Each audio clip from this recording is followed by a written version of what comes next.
안녕하세요. 저는 보건소에서 공무원으로 재직 중인 30대 여자입니다. 가끔 재밌는 영상 같은 걸 보다가 우연히 알고리즘을 통해 이런 곳이 있다는 걸 알게 되었는데 들어보니 감동적이거나 재밌는 사연도 많고 가끔 듣는 저까지 화나게 만드는 사연들도 많더라고요. 저는 시간 날 때마다 가끔 듣는 정도에서만 그칠 줄 알았는데 이렇게 사연을 쓰고 있을 줄은 몰랐어요. 시대가 많이 변하다 보니 요즘을 결혼을 안 하는 추세로 바뀌고 있잖아요. 몇 년 전까지 저도 비혼을 선언한 사람들 중에 한 사람이었거든요. 하지만 운명의 상대라는 게 있는 건지 결혼을 안 할 줄 알았던 저도 결혼을 다 하게 되더라고요. 저는 10월드는 그렇게 두렵지 않았고 전 남자친구가 바람을 핀 적이 있어요. 바람핀 상대도 제가 너무나 잘 알고 있는 사람이더라고요. 미안해 시영아, 나도 이러면 안 된다는 거 너무 잘 아는데 내 마음을 어떻게 할 수가 없었어. 너도 사랑해봐서 알 거 아냐. 오빠랑 6년 연애했으면 오래 했어. 이제 그만 놔줘. 네가 어떻게 나한테 이래? 다른 사람도 아니고 네가. 우리가 안 세월이 자그마치 20년이야. 20년이라고. 5살 때 유치원에서 처음 만나서 쭉 너랑 함께 했어. 기쁜 날이든 슬픈 날이든 너랑 같이 나눴어. 나도 미안하게 생각해. 나도 충분히 괴롭다고. 이렇게 너 보는 것도 솔직히 힘들어. 그러면 안 된다고 수십 번 다짐했는데 잘 안 되는 걸 나보고 어떡하라고. 오빠도 나한테 오겠다잖아. 그래, 그 쓰레기 너한테 버려줄게. 그리고 나 지금부터 너도 버릴 거야. 다른 애들한테도 다 말할 거야. 너가 내 남자친구 뺏어서 사이 쫑났다고. 저를 두고 누구를 만났나 추궁하다가 거의 제 평생을 함께한 20년지기 친구였다는 사실을 알고 충격에 누구도 못 믿겠다 싶어서 비혼을 선언했었어요. 다시는 연애 같은 걸 하면서 시간 낭비하지 않겠다고 생각했을 정도였어요. 하지만 3년이라는 시간이 지나니 저도 많이 무뎌져 있었고 이제 그날을 떠올려도 아무렇지 않더라고요. 그 사이 저는 간호학과를 졸업하고 보건소에서 근무하고 있었어요. 대학병원에서 1년 반 정도 근무했었고 너무 힘들어서 선배 추천을 받고 보건소로 이직을 하게 됐어요. 금연 클리닉을 담당했었는데 잠시 쉴 때마다 SNS를 둘러보곤 했었어요. 그러다 우연히 낯익은 계정이 있길래 들어가 봤는데 전 남자친구 계정이었더라고요. 간혹 다른 친구를 통해서 그들의 소식을 전해 듣곤 했어요. 야, 너 그거 들었어? 전에 네 남친 뺐으네 말이야. 우연히 내 친구가 걔랑 알아서 전해 들은 건데 걔 그 남자랑 결혼했다가 애까지 낳았는데 그 남자 또 바람펴서 이혼했다더라. 뭐? 그게 진짜야? 걔네 결혼한 지 2년밖에 안 되지 않았나? 그러니까 20년지기 친구 남자친구 뺐더니 꽃이다 벌 받은 거지 뭐. 너한테 한 대로 지가 당한 거가 아니야. 아유, 그러게 임자 있는 남자를 왜 꼬셔서 자기 신세 망치고 있냐? 친구는 그 사이 전 남자친구와 결혼을 하고 아이도 낳고 그러다 2년 만에 이혼을 했어요. 아이는 친구가 키우기로 한 것인지 전 남자친구 SNS에 아이 사진이 다 삭제되어 있더라고요. 그렇게 죽고 못 살 것처럼 굴더니 사랑의 유통기한이 겨우 2년 반밖에 되지 않았어요. 저는 남의 눈에 눈물 나게 해서 두 사람 눈에 피눈물 나는 거라고 통쾌했어요. 누군가 제 앞에 서 있는 것도 모를 정도로 전 남자친구 SNS에서 사라진 친구의 흔적을 보고 소리 없이 입술을 깨물면서 웃고 있었어요. 그렇게 한참을 웃고 있는데 제가 앉아있는 책상을 누가 손가락으로 똑똑 두드리더라고요. 저는 놀라서 움찔거리면서 앞을 쳐다봤어요. 또 오셨어요? 아직 금연 못 하신 거예요? 한동안 안 보이시는 것 같아서 금연하신 줄 알았는데. 저 금연했어요. 이제 담배량은 완전히 끝! 오늘은 금연 때문에 여기 온 게 아니라 시영쌤, 아니 시영씨한테 볼 일이 있어서 온 거예요. 네? 저한테요? 저한테 무슨 볼 일이... 혹시 저번 교육에 뭐 두고 가신 거라도 있으세요? 진짜 눈치 없으시네요. 저 시영씨한테 관심 있어요. 그래서 데이트 신청하러 온 거예요. 혹시 오늘 마치고 시간 되세요? 괜찮으시면 저랑 같이 저녁 드실래요? 제가 평소에 누군가가 제게 데이트 신청을 하면 대부분 거절하는 편이었거든요. 그런데 이상하게 그날을 저도 모르게 거절하지 않았고 그러자고 고개를 끄덕거렸어요. 될 사람은 어떻게든 된다고 이 사람이 제 운명의 짝이었다는 걸 알고 저도 알고 있었나 봐요. 같이 저녁을 먹는데 거부감도 안 들었고 오히려 말도 잘 통하고 편했어요. 저도 제가 이렇게 잘 웃는 사람이라는 걸 그때 알게 됐을 정도로 많이 웃었던 것 같아요. 그렇게 저희는 3번 정도 가볍게 저녁을 함께 하다가 연애를 시작하게 되었어요. 다시는 연애할 수 없을 줄 알았는데 이렇게 연애를 하게 되니 느낌이 이상했어요. 남자친구는 저보다 나이가 3살 적었고 사귀면서 알게 된 사실인데 철없던 어린 시절에 사고쳐서 결혼했다가 이혼 후 혼자 딸을 키우고 있더라고요. 어차피 알게 될 거니까 일찍 오픈하겠다고 하면서 저와 사귄 지 일주일 만에 고백하는데 20살 때 딸이 생겨서 자신이 책임지겠다고 결혼을 한 거였는데 여자가 바람을 폈었대요. 저 시영 씨한테 할 말 있어요. 어차피 사귀면서 알게 될 거니까 숨기고 싶지 않아요.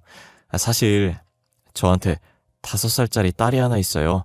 20살 때 사고 쳐서 일찍 결혼했거든요. 그럼 이혼하신 거예요? 당연히 이혼했으니까 저랑 만나고 계시겠죠. 질문이 조금 이상했네. 혼자서 딸 키우고 계신 거예요? 네, 와이프가 바람을 펴서 이혼하게 됐는데 자기는 아이 데리고 갈 생각이 없다더라고요. 그래서 제가 키우겠다고 했어요. 어차피 딸도 엄마에 대한 정이 없어서 저한테 오려고 했고요. 그러셨구나. 저도 남자친구가 제 20년지기 친구랑 바람피는 바람에 헤어졌거든요. 저는 다시는 연애 안 할 줄 알았어요. 그냥 준현 씨만 과거 말하면 민망할까봐 저도 말해봤어요. 늘 밝은 사람이었고 저한테도 좋은 에너지를 많이 줘서 몰랐는데 저와 같은 아픔이 있었더라고요. 같은 경험을 해서 그런지 서로를 더 이해하게 되고 저희 관계가 더 단단해진 것 같은 느낌이 들었어요. 아무래도 그런 부분에서 예민해져 있을 테니 오해할 일이 생기지 않게 늘 일상을 공유했던 것 같아요. 가끔 남자친구가 딸과 함께 있는 사진을 보여주는데 한 번쯤은 만나보고 싶다는 생각이 들더라고요. 그래서 망설이다가 용기를 내서 딸아이가 보고 싶다고 했고 남자친구는 제 말에 활짝 웃으면서 딸에게 관심 가져줘서 고맙다고 말하더라고요. 저는 별로 한 것도 없는데 남자친구가 너무 좋아해줘서 민망할 정도였어요. 그렇게 며칠 뒤 딸아이를 만나게 되었고 딸은 남자친구랑 성격이 똑 닮아서 굉장히 밝았어요. 제가 딸에게 주려고 곰돌이 인형 사서 갔더니 방방 뛰면서 좋아하더니 처음 보는 제게도 낯을 안 가리고 달려와서 폭삭 안기더라고요. 지유가 낯을 안 가리나 봐요. 초면인 저한테도 이렇게 안기는 거 보면 아니에요. 얘 낯 엄청 가려요. 그런데 신기하게 시영 씨한테는 낯을 안 가리네요. 지유가 이런 적이 처음이라 저도 많이 당황스럽네요. 아빠 여자친구야? 그럼 지유 엄마야? 나도 이제 엄마가 생기는 거야? 지유야, 이분은 아빠 여자친구지 지유 엄마가 아니에요. 그렇게 부르면 안 돼. 그냥 그렇게 부르게 놔둬요. 저는 괜찮아요. 지유는 내가 엄마 해줬으면 좋겠어? 오늘 처음 봤는데 내가 어떤 사람인 줄 알고 엄마라고 부르는 걸까? 좋은 사람. 곰돌이 인형 사온 사람은 좋은 사람이야. 엄마, 저랑 오늘 소꿉놀이에요. 며칠 전에 아빠가 소꿉놀이 장난감 사줬어요. 그거 같이 해요. 남자친구는 딸의 행동에 난처한 듯 어쩔 줄 몰라 했고 저는 딸의 손에 이끌려서 소꿉놀이도 해주고 책도 읽어주면서 열심히 놀아줬어요. 딸은 아직 어려서 그런지 엄마의 기억이 아예 없는 것 같았어요. 저는 그런 딸이 안쓰러웠고 제게 엄마라고 부르는 걸 보고 진짜 엄마가 되어주고 싶었어요. 딸은 열심히 놀고 지쳤는지 제가 책을 읽어주고 있었는데 조용해서 보니 잠이 들었더라고요. 이불을 덮어주고 저도 갈 준비를 하려고 겉옷을 입고 있었어요. 오늘 저희 딸 때문에 힘들었죠. 죄송해요. 원래 그런 애가 아닌데. 참. 아니에요. 괜찮아요. 하나도 안 힘들었어요. 딸이 엄마 없이도 씩씩하고 밝게 잘 컸네요. 말도 잘 듣고. 성격이 준현 씨를 많이 닮은 것 같아요. 사람을 웃게 만들어요. 그런가요? 혹시나 엄마 없다고 기죽을까봐 걱정했었는데 저렇게 잘 커주니 고마워요. 저 준현 씨만 괜찮다면 제가 지유 엄마가 되어주고 싶어요. 순간적인 감정 아니고 딸 있다는 말 들었을 때부터 생각 많이 했었어요. 오늘 이렇게 지유 보고 나니까 마음 정리가 다 됐고요. 이런 곳에서 프로포즈 아닌 프로포즈를 할 생각이 아니었는데 지금 아니면 이런 말 못할 것 같아서 속에 있는 말을 내질렀던 것 같아요. 남자친구는 제 말에 흔들리는 눈으로 보다가 이내 닭똥 같은 눈물을 흘리더라고요. 저는 남자답지 못하게 왜 울고 그러냐며 남자친구의 등을 토닥이며 달랬어요. 남자친구는 제게 연신 고맙다고 자기가 앞으로 더 잘하겠다고 말하면서 숨 넘어갈 듯 울었어요. 와중에 딸도 남자친구 울음소리에 깨서 같이 울고 난리도 아니었어요. 저는 남자친구 달랬다가 딸 달랬다가 진짜 잊지 못할 추억 하나 만들었다 생각했어요. 결혼 얘기가 나온 뒤로 곧바로 저희 부모님에게 인사를 드리러 갔어요. 그리고 시어머니와도 인사를 하려고 하는데 남자친구가 계속 시어머니와의 약속을 잡지 않는 거예요. 상견례도 해야 하고 결혼식 날짜도 잡아야 하고 할 게 태산이었거든요. 그런데 시어머니께 인사드리러 가자는 얘기를 안 하더라고요. 어머님께 언제 인사드리러 갈 거야? 빨리 어머님께 인사드리고 상견례하고 결혼 날짜를 잡아야 예식장 예약도 하고 청첩장도 만들 거 아냐. 우리 상견례 없이 우리끼리 날짜 정해서 결혼하면 안 될까? 사실 내가 어머니랑 사이가 안 좋아. 어머니가 내 결혼식에 오는 거 싫어. 그래도 자기 가족이라곤 어머님밖에 없다며. 가족 없이 결혼식 하는 건 좀 그렇지 않아? 나야 상관없긴 하지만 그냥 어머니 없이 하자, 응? 장인 장모님께는 내가 잘 말씀드릴게. 나 진짜 싫어서 그래. 어머니가 내 결혼식 안 왔으면 좋겠어. 그렇게 하게 해줘. 저는 처음 보는 남자친구의 단호한 모습에 그렇게 하기로 했어요. 그렇게 시어머니의 얼굴을 한 번도 보지 못한 채 결혼을 하게 됐어요. 그래도 유일한 남편 가족이라 인사도 없이 이렇게 지내는 건 예의가 아닌 것 같다는 생각에 남편이 잘 때 몰래 휴대폰을 뒤져서 시어머니의 연락처를 찾아냈어요. 저는 늦은 시간이라 그래서 날이 밝고 점심시간 때쯤 시어머니께 연락을 드렸어요. 전화로 인사드리려다가 그냥 만나서 인사드려야겠다는 생각에 간단하게 카페에서 만나자고 했어요. 처음 보는 시어머니에다 남편 없이 혼자서 만나려니 긴장이 되더라고요. 물 한 잔 마시는데 어찌나 떨리던지 손에 식은땀까지 났었어요. 제가 긴장한 게 무색할 정도로 시어머니께서는 생각보다 평범한 사람이었고 제게 친자식처럼 살갑게 대해주셨어요. 어머, 아가씨가 우리 준현이랑 결혼한 사람인가 보네. 아, 이제 아가씨가 아닌가? 어떻게 나한테 연락할 생각을 다 했어. 우리 아들도 나한테 연락 안 하는데 말이야. 아, 결혼까지 했는데 시어머니께 인사를 안 드리는 건 예의가 아닌 것 같아서요. 요즘 애들답지 않게 예의가 참 바르구나. 준현이가 사람 보는 눈이 있네. 우리 아들은 잘 지낸다니? 연락을 안 하니 죽었는지 살았는지 알 수가 있어야지. 시어머니는 말도 재밌게 잘하시고 불편해하는 저를 편안하게 만들어주셨어요. 이렇게 유쾌하신 분이신데 도대체 남편은 이런 시어머니를 왜 싫어하고 숨겼는지 모르겠더라고요. 어차피 따로 사니 시집살이도 안 당해서 저는 시어머니와 종종 연락을 하고 지냈었어요. 그리고 며느리 된 도리로 남편 몰래 매달 30만 원씩 계좌이체로 용돈으로 보내주고 있었어요. 어머님, 저예요. 방금 어머님 계좌로 용돈 보내드렸거든요. 확인해보세요. 혹시나 뭐 필요한 거 있으면 말씀하시고요. 아유, 뭐하러 그랬어. 난 괜찮은데 정말.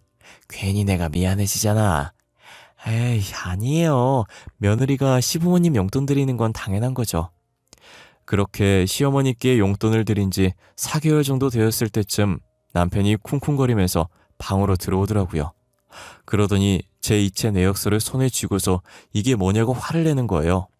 제가 당시 가계부를 작성했었는데 그때 이체 내역서를 가계부에 붙여놨었거든요. 그걸 거실에서 작성하다가 전화가 와서 안방으로 들어왔는데 남편이 그걸 본 모양이에요. 당신, 이게 뭐야? 어? 여기 이체 내역서에 있는 이름 어머니 이름 아냐? 나 몰래 어머니랑 연락하고 있었어? 이렇게 돈까지 주면서? 여보, 그게... 아니, 내가 왜 눈치를 봐? 며느리로서 시어머니한테 용돈 좀 줄 수 있는 거 아냐? 당신이 싫다곤 했지만 그래도 유일한 당신 가족이잖아. 그래서 나라도 챙겨주고 싶어 그랬어. 그게 그렇게 잘못했어? 내가 어머니 싫다고 했잖아. 싫다는데 당신이 왜 나서서 이러고 있는 거냐고. 당신은 도대체 어머니 왜 싫은 건데? 이렇게까지 싫어하는 이유가 뭔데? 나한테 아무 말도 안 해주고 무작정 어머니 싫다고 하면 어떡하라는 거야? 그 여자 내 친어머니 아니야. 나 낳아준 사람 아니라고. 아버지가 재혼한 여자야. 내가 성인 되고 재혼해서 제대로 키워준 적도 없어. 그러니까 당신도 괜히 그 여자한테 정 붙이지 마. 연락도 끊어. 알겠어? 남편은 시어머니가 자신의 친어머니가 아니라고 말했고 계속 연락해봤자 좋을 것 하나 없다고 연락을 끊으라고 하더니 집을 나가버렸어요. 저희는 여지껏 큰 소리 한 번 내본 적 없었는데 그날 처음으로 부부싸움이라는 걸 해봤어요. 남편이 화낼 수 있는 사람이라는 걸 그때 알게 되었습니다. 저는 남편이 그렇게까지 화내는데 계속 연락하는 건 아니라고 생각해서 남편 말대로 1년 넘게 연락 한 번 하지 않았어요. 여느 때처럼 딸아이와 거실에 앉아서 간단하게 공부를 하고 있었어요. 곧 초등학교 들어갈 나이라 어느 정도 공부가 필요할 것 같아서 제가 가르쳐주고 있었거든요. 그런데 모르는 번호로 전화가 오는 거예요. 택배 올 게 없어서 택배는 아닌 것 같은데 무슨 전화인가 싶어서 받아봤어요. 수화기 넘어서 익숙한 목소리가 들리는 게 다름 아닌 시어머니시더라고요. 아가, 나다. 혹시 내 번호 차단했니? 아무리 연락을 해도 안 받더니 내가 번호 바꾸고 연락하니 받네. 나 정말 서운해. 그게 저번에 버튼 잘못 눌러서 연락처가 다 날아갔었는데 제가 모르는 번호를 안 받아서요. 어머님 번호를 못 이어서 어머님 전화인 줄 몰랐어요. 오늘은 중요한 택배 올 게 있어서 받아본 거고요. 그랬니? 난 그것도 모르고 괜히 오해할 뻔했잖아. 아니, 내가 너한테 전화한 건 다름이 아니라 내가 몸이 좀 안 좋아서 입원을 해야 하는데 병원비가 없어서 말이야. 지금 좀 급한데 100만 원만 보내줄 수 있니? 많이 안 좋으세요? 어디가 얼마나 안 좋으신 거예요? 많이 안 좋은 건 아니고 허리를 조금 다쳤어. 그래서 입원하면서 치료를 받아야 한다네? 근데 내가 돈이 없어서 입원을 못하고 있어. 염치 없지만 너한테 병원비 좀 부탁하려고 연락했어. 아니에요. 다른 것도 아니고 아파서 병원 가신다는데 제가 드려야죠. 그때 그 계좌로 보내드리면 되는 거죠? 제가 바로 보내드릴게요. 저는 시어머니께서 아프다는 소리에 더 생각할 것도 없이 바로 돈을 보내드렸어요. 이제껏 용돈도 못 준 게 미안해서 100만 원 보내달라는 거 150만 원 보내드렸습니다. 그런데 다음 달에 또 연락이 오신 거예요. 아가, 이런 일로 계속 연락하면 안 되는 거 아는데 50만 원만 어떻게 안 될까? 내가 월세를 내야 하는데 돈이 없구나. 50만 원이요?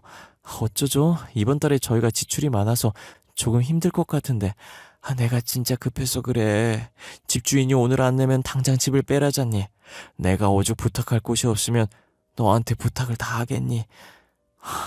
알겠어요. 이번이 마지막이에요. 다음부턴 어떤 이유도 안 드릴 거예요. 저는 시어머니가 급하다고 당장 집에서 쫓겨나게 생겼다고 하시길래 돈을 드렸어요. 그런데 그 다음 달에도 또 돈을 달라고 연락이 온 거예요. 병원비에 월세, 이젠 보험비가 연체됐다고 하더라고요. 아가, 내가 진짜 미안해. 당장 60만 원만 어떻게 안 될까? 보험비가 2달치 밀렸다고 지금 안 내면 해지해야 된다더라고. 해지하면 원금도 못 찾는다던데 그동안 넣은 게 얼마나 아까워. 어머님, 제가 저번에도 마지막이라고 다음부턴 돈 안 드리겠다고 분명히 말씀드린 것 같은데요. 그래, 미안하다. 나도 염치도 없지. 아무리 돈 빌릴 데가 없어도 며느리 돈을 뜯어. 내가 다시는 이런 부탁 안 하마. 정말 미안하구나. 끊으마. 어머님, 이번이 진짜 마지막이에요. 다음부턴 없어요. 알겠죠? 고맙구나. 진짜 너무 고마워. 내가 이 은혜를 어떻게 다 갚아야 할지. 다음부턴 이런 부탁 절대 하지 않으마. 약속하마. 저는 돈을 절대 안 보내주겠다고 다짐했었는데 괜히 마음이 약해져서 돈을 보내드렸어요. 앞으로 이런 식으로 연락 올 것 같은데 다시 시어머니의 전화번호를 차단해야 하나 고민 많이 했었어요. 그렇다고 남편한테 말하자니 또 시어머니한테 돈 준 거 알고 화낼까봐 말도 못했어요. 혼자서 끙끙 앓다가 며칠 뒤 스트레스로 몸져 누워버렸고 아파서 골골거리고 있는데 또 모르는 전화로 전화가 오는 거예요. 저는 누구를 확인할 겨를도 없이 겨우 휴대폰을 들어서 전화를 받았어요. 전화 받자마자 웬 모르는 남자가 대뜸 저한테 돈을 갚으라는 거예요. 김시영 씨 되십니까? 김시영 씨. 김시영 씨께서 저희한테 갚아야 할 돈이 있는데 아직 안 갚아서 이렇게 연락을 드렸는데요. 이번 달까지 갚기로 했는데 벌써 이번 달에 이틀밖에 안 남았거든요? 그게 무슨 소리예요? 제가 무슨 돈을 빌려요? 저 돈 빌린 적 없어요. 다른 사람이랑 착각하신 거 아니에요? 저희한테 1,000만 원 빌리셨잖아요. 나 항상 이런다니까. 돈 빌린 사람은 모르시 하면서 태평하게 살고 돈 빌려준 사람만 이렇게 전전긍긍이고. 저 돈 빌린 적 없다니까. 아까부터 무슨 소리 하시는 거예요? 그럼 저희 사무실로 와보시던가요. 문자로 주소 찍어줄 테니까. 삽채업자는 전화를 끊고 곧바로 자신의 사무실 주소를 문자로 보내주시더라고요. 저는 도대체 이게 무슨 일인가 싶어서 아픈 몸을 이끌고 찍힌 주소로 향했어요. 사무실에 도착해 문을 여니 시어머니가 거기에 앉아있더라고요. 걔가 8급 공무원이랑 신용 좋다며. 이번 달에도 걔 이름으로 돈 좀 빌립시다. 다음 달에 꼭 갚을 테니까 믿어줘. 걔 보건소에서 일하는 것 같던데 돈 잘 벌어서 금방 갚을 거야. 어머님, 지금 뭐 하시는 거예요? 어머님이 제 이름으로 돈 빌리신 거였어요? 제가 분명히 사채를 쓴 적이 없는데 사채업자는 왜 저한테 돈을 갚으라고 하나 했더니 시어머니가 제 이름으로 사채를 쓰고 있었어요. 시어머니는 갑자기 들려오는 제 목소리에 놀라더니 이내 표정을 싹 바꾸고 웃으면서 팔짱을 낀 채로 제게 다가오더라고요. 너 1억 정도 있지? 내가 급해서 그런데 좀 빌려줘. 그 정도는 해줄 수 있잖아. 너 공무원이라며 모아놓은 돈 좀 있을 거 아니야. 내 말이 틀려? 제가 돈이 어디 있어요. 그리고 지금까지 어머님한테 보내드린 돈이 얼만데요. 그동안 저한테 받아가신 돈 병원비, 보험비에 쓴 거 아니시죠? 설마 어머님 도박하셨어요? 예, 도박이라니. 무슨 그런 말을 하니? 난 그저 투자를 좀 했을 뿐이야. 투자요? 그래서 어디에 투자하셨는데요? 그 돈들로 어디에 투자했는지 드러나 좀 봅시다. 너는 돈을 안 줄 거면 안 준다고 하면 되지 뭘 그렇게 꼬치꼬치 캐물어? 참, 너 준현이한테는 내가 돈 빌리고 다닌다는 사실 절대 말하지 마라. 알겠어? 시어머니는 제가 계속해서 어디에 돈 썼는지 물어보자 말을 피하더니 사무실을 나가버리더라고요. 그래도 남편은 무서운지 남편한테는 자신이 돈을 빌리고 다닌다는 사실을 알리지 말라고 하는 거예요. 저는 이대로 있으면 안 될 것 같았고 이 사실을 남편에게 알려야겠다는 생각을 했어요. 남편의 퇴근 시간만 기다리고 있었고 남편이 와서 신발을 벗기 무섭게 손목을 잡고 끌어서 거실에 앉혔어요. 여보, 나 할 말 있어. 나 당신한테 혼날 거 있어. 당신이 연락하지 말라고 해서 어머님 번호 차단했었거든? 그런데 얼마 전에 어머님이 최근에 번호를 바꿔서 연락을 했더라고. 당신 설마 또 그 여자한테 돈 준 거야? 아니지, 어? 내가 그렇게 연락하지 말라고 했는데 왜 이렇게 말을 안 듣는 거야? 미안해. 급하다고 해서 어쩔 수 없이 보내드렸었어. 그런데 어머님이 내 이름으로 사채까지 끌어쓰셨더라. 그것도 오늘 사채업자가 나한테 돈 갚으라고 전화와서 알았어. 내가 이럴까봐 연락하지 말라고 했었던 거야. 결혼 전부터 어머니 싫다고 했었는데 왜 내 말을 안 듣고 연락해서 일을 이 지경까지 만든 거야? 나도 이렇게 될 줄은 몰랐어. 이럴 줄 알았으면 절대 연락 안 했을 거야. 며느리 된 도리로 연락드렸다가 이게 무슨 봉변인지. 사실 전처도 그런 이유로 바람 폈던 거야. 그 여자가 계속 돈 달라고 달라붙으니까 전처는 스트레스 받아서 방황하고 바람까지 피게 된 거지. 우리 집 식구면 다 싫다고 아이까지 버린 거야. 그렇다고 미리 나한테 얘기를 했었어야지. 그랬으면 내가 연락 안 했을 거 아니야. 그럼 이런 일도 안 생겼을 거잖아. 내가 그래서 어떻게든 그 여자랑 당신이랑 안 부딪히게 하려고 했던 거였는데 당신이 몰래 번호 알아내서 연락할 줄은 몰랐어. 나도 미안해. 내가 멋대로 번호 알아내서 연락해놓고 당신 탓이나 하고 있네. 제가 오지랖 부려서 이 지경까지 온 건데 남편 탓을 하고 있더라고요. 남편한테 너무 미안하고 볼 면목이 없었어요. 다시 연락 왔을 때 안 받아줬어야 했는데 괜히 받아줬다 싶었어요. 저는 남편 말대로 지금이라도 시어머니와 연을 끊기로 했어요. 하지만 사채업자들이 제 연락처를 알고 있으니 여전히 연락이 오는 거예요. 시어머니가 못 갚은 돈 저가 대신 갚으라면서요. 여기 김시영 씨, 저번 달에 돈 빌린 거 언제 갚습니까? 에? 우리가 언제까지 기다려줘야 돼요? 좋게 말하니까 무섭지가 않나 봅니다. 아니, 그 돈을 왜 제가 갚아야 돼요? 당신들도 알잖아요. 제가 당신 돈 안 빌린 거. 빌린 사람한테 돈 내놓으라고 하세요. 죄 없는 사람 자꾸 늘어나지 말고요. 우리는 누가 다른 사람 명의로 돈 빌린 거 중요하지 않아. 우리가 빌려준 돈만 다 받아내면 되니까. 아, 그래요? 근데 어쩌죠? 저는 당신들한테 줄 돈도 없고 줄 필요성도 못 느끼겠는데? 그러니까 다시는 저한테 연락하지 마세요. 저 괴롭힐 시간에 돈 빌린 아줌마나 찾아보세요. 저는 사채업자가 계속 연락 올 것 같아서 바로 전화번호를 바꿔버렸어요. 혹시나 다른 가족들한테도 연락이 갈까봐 다른 가족들 연락처도 전부 바꿨고요. 딱 마침 제가 근무지 이전 신청했던 게 처리가 돼서 다른 지역 보건소로 근무지가 이전됐더라고요. 그래서 저희 가족들과 친정 친구들까지 다 같이 이사를 갔습니다. 그 뒤로 사채업자에게 연락이 오지 않았고 시어머니도 어떻게 됐는지 모르겠어요. 아마 아무것도 모르고 또 제 이름으로 돈 빌리러 갔다가 잡히지 않았을까 싶네요. 남편은 더 이상 저희와 상관없는 사람이니 신경 쓰지 말라고 했고요.